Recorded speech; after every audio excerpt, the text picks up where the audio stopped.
February 10th is the 7th, and during this broadcast, we will mainly talk about the Russia-Ukraine war, the relationship between Europe and the United States, as there is new interesting information. And with that information, we will be able to analyze together with you the current state of Europe-America relations, the current state of relations between Ukraine and the United States, and why it is capable. Europe is in this difficult situation before the broadcast begins. Once again, I urge everyone to actively like, especially those who are not subscribed, but have been watching our channel for a long time. Be sure to subscribe, and dear compatriots, also be sure to write your opinion. In the comments, we follow all your comments and, as much as possible, also respond to your comments. So there were different pieces of information that on Sunday, painful events were expected to take place in Arabia. There were negotiations between Russia and the United States. Now it is being discussed that these negotiations will take place on Tuesday, February 18th, and these negotiations are actually going to be between high-ranking officials. From the United States, Marco Rubio is likely to participate. And from the Russian side, Sergei Lavrov is likely to participate, along with several other high-ranking officials from both sides. Shortly after that, the same speech will be made, and a meeting between Vladimir Putin and Donald Trump will take place.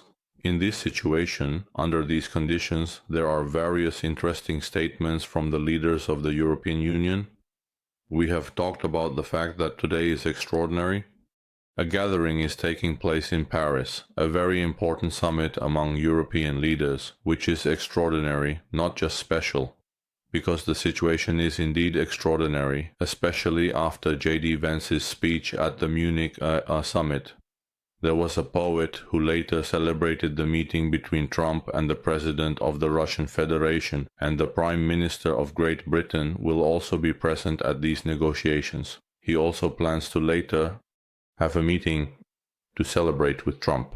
Probably after that, he will immediately head to Washington, and there is also talk that the European Union is now preparing to allocate a very serious, even extraordinary, large military package to Ukraine. Why is all this happening? For one simple reason, because the new President of the United States, at least according to this statement, has decided to exclude the European Union and European countries from the negotiation process, partially also regarding Ukraine, because there was talk that Ukraine would not participate either. Then there was a change of opinions. The change of opinions happens very quickly, but what is interesting is that they are telling Europe that they will definitely be excluded from the negotiation process, which Europe does not agree with. I can say that Macron is now making a strategic move because that extraordinary meeting with the leaders of European countries. Besides that, there are reports from Berg that the European Union is now going to provide a very large military package to Ukraine, and in addition to that, Ukrainian President Volodymyr Zelensky refused to sign a document with the United States, which would have granted the US the right to export $500 billion worth of metals from Ukraine. Zelensky is announcing certain. That document in its current form does not align with Ukraine's national interest, as it lacks the initial clause that the countries will jointly export these metals. Secondly, it does not include a specific clause in which the United States becomes a guarantor of Ukraine's security, which is the most important aspect for Ukraine. As Volodymyr Zelensky states, the United States has already criticized this very seriously. They haven't even resolved this decision. I believe that European leaders are also behind this decision. This has also happened with their advice, and Zelensky is now showing much more that he is coordinating his actions more with European leaders than with the President of the United States, Donald Trump, and his administration. Today, he is also having extremely active meetings with them. Volodymyr Zelensky's national security matters with the United States. President's advisor Mike Goln also stated, essentially saying that it's very bad that the Shock has not agreed to sign that document. They need to be able to recover all the resources they have invested in Ukraine. In other words, it refers to the fact that Biden is providing tens of billions of dollars in military aid to Ukraine, and now it is specifically mentioned that in return Ukraine is expected to export those special precious metals permission to the United States of America, and he says that he cannot think of anything else that would make it very convenient for Americans to make further investments in Ukraine, since such a document has not been signed with Ukraine now. He says that Americans deserve to have all that returned to them and to have a good partnership with Ukraine. And in this context, as we already mentioned yesterday and also today, it is going to happen. The extraordinary meeting of European countries' leaders in France also confirms this fact, according to the French foreign minister, and in my view, a specific decision is now going to be made to allocate a large military aid package to Ukraine from the frozen Russian assets by European countries.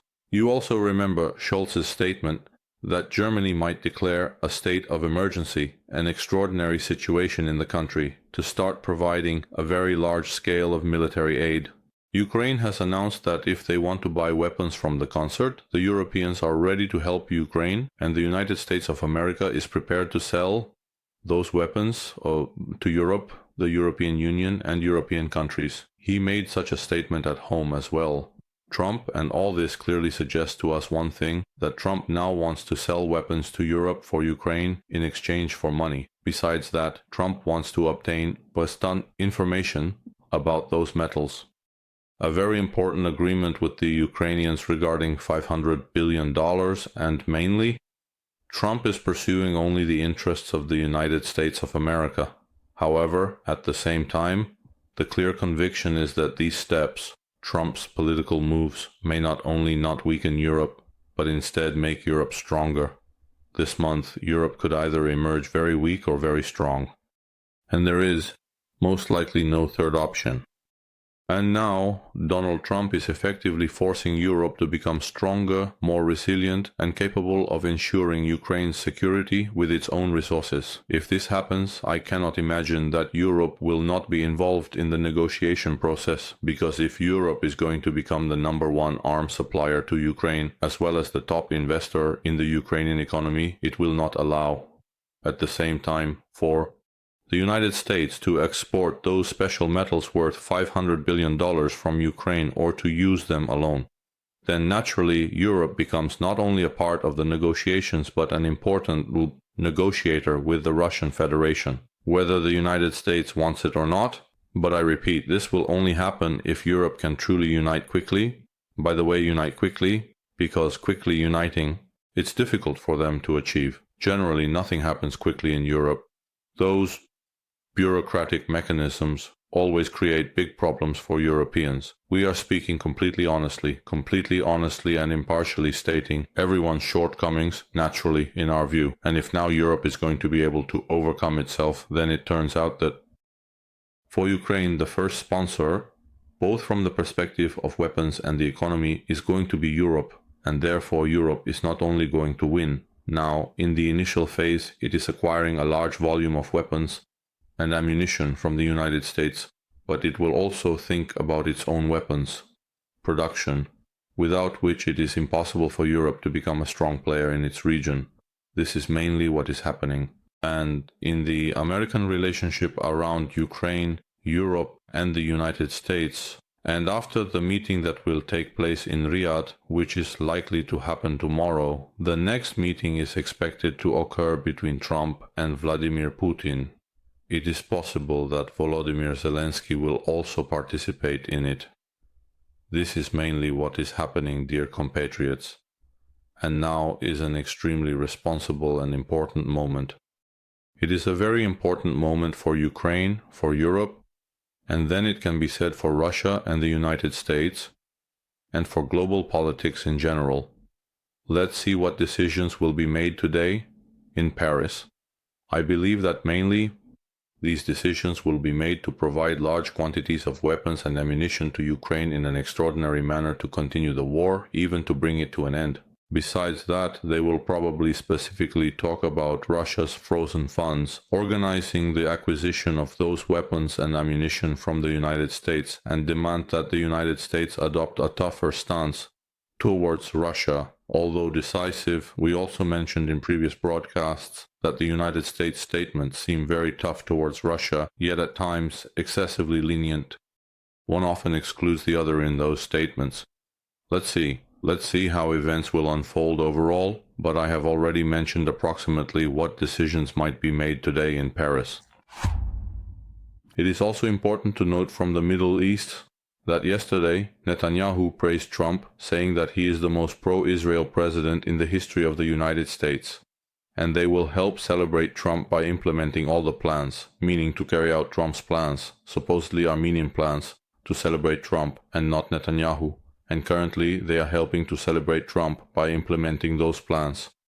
In the meantime, by the way, it is so French President Emmanuel Macron also had a phone conversation with Palestinian President Mahmoud Abbas, and I don't think this is a coincidence either. After the statement by Tambi regarding the 1,000, it's true, there are different things. Generally, the Palestinian government, Mahmoud Abbas, and the 1,000 area where Hamas exercises control, but it seems that Hamas is also reaching an agreement under Egypt's pressure to transfer power to other forces in the 1,000 area.